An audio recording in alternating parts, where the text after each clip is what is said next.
సింపుల్‌గా ఒక ఫ్యామిలీ స్టోరీని తీసి 400 కోట్ల గ్రాస్‌ని తీసుకురావడం అంటే అది మెగాస్టార్ చిరంజీవి గారికే చెల్లింది. అంటే ఎటువంటి హడావిడి లేకుండా పెద్ద పెద్ద వీఎఫ్ఎక్స్‌లు, గ్రాఫిక్స్‌లు లేకుండా అనిల్ రావిపూడి గారు నెక్స్ట్ లెవెల్‌లో ఈ డైరెక్షన్ చేశారు. ఈ credit goes to Anil Ravipudi డైరెక్టర్‌కైతే నటించిన చిరంజీవి గారిని కూడా మెచ్చుకోవచ్చు. ఎందుకంటే ఫ్యామిలీ డ్రామాగా ఈ సినిమాని తెరకెక్కించినప్పుడే అనిల్ రావిపూడికి ఎటువంటి అభ్యంతరం లేకుండానే ఈ సినిమా స్టోరీని ఓకే చేశారు. అంటే ఇందులో భారీ తారాగణం, భారీ ఫైట్స్, భారీగా లేకుండా చిరంజీవి గారు ఈ సినిమాని ఒప్పుకోవడం అంటే నెక్స్ట్ లెవెల్ అని చెప్పుకోవచ్చు. అంటే తక్కువ బడ్జెట్ 120 కోట్లు మాత్రమే బడ్జెట్ పెట్టి ఈ సినిమాని కలెక్షన్లు మాత్రం 400 కోట్ల గ్రాసు, 360 కోట్ల కలెక్షన్లు. ఇంకా లాంగ్ రన్‌లో ఒక 10 డేస్ నడిచినా ఈ యొక్క 100 కోట్లు అంటే 500 కోట్ల గ్రాస్ అంటే మామూలు విషయం కాదుగా. తెలుగు ఇండస్ట్రీలో చిరంజీవి గారిని కొట్టేవాళ్ళే లేరు. ఎందుకంటే రీజనల్ ఫిల్మ్ భాగంలో ఇప్పటివరకు టాప్ 3 సినిమాలు చాలా, వైకుంఠపురం, సంక్రాంతికి వస్తున్నాయి. ఈ 2 కూడా టాప్ 2లో ఉన్నాయి.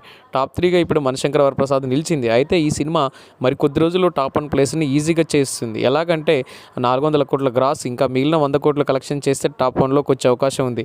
ఇప్పుడు ప్రభాస్ గారితో నవీన్ పొలిశెట్టి ఇలాంటి వాళ్ళతో పోటీపడి మరి మనశంకర వరప్రసాద్ రిలీజ్ అయ్యి అన్ని సినిమాలను తొక్కుకొని ఈ సినిమా నెక్స్ట్ లెవెల్‌లో ఆడటంతో చిరంజీవి గారి స్టామినా ఏమాత్రం తగ్గలేదని చాలామంది కూడా తెలియజేస్తున్నారు. ఇందులో సినిమా సాంగ్స్, పాటలు, fights, emotions, family drama next level ఉండడంతో సినిమాలు తరలి వస్తున్నారు. ఇప్పటికీ కూడా జనవరి 26 బుకింగ్స్ రోజే నెక్స్ట్ లెవెల్ బుకింగ్స్ అయ్యాయి. 1,00,000 వరకు బుకింగ్స్ అయ్యాయట.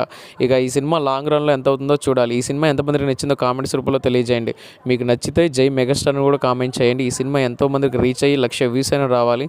ఖచ్చితంగా వస్తున్నాయి. ఎందుకంటే మెగాస్టార్ చిరంజీవి తన కెరియర్‌లోనే ది బెస్ట్ పెర్ఫార్మెన్స్ చేయకున్నా కూడా ఈ సినిమాలు చాలా సింపుల్‌గా చేశారు కాబట్టి ఇన్ని కలెక్షన్లు అనమాట. సంక్రాంతికి వచ్చిన అన్ని సినిమాలను దొబ్బేసి ఈ సినిమా మాత్రం మంచి ర్యాంకింగ్‌లో మంచి కలెక్షన్‌లు నిలవడానికి కారణం ఓన్లీ డైరెక్షన్.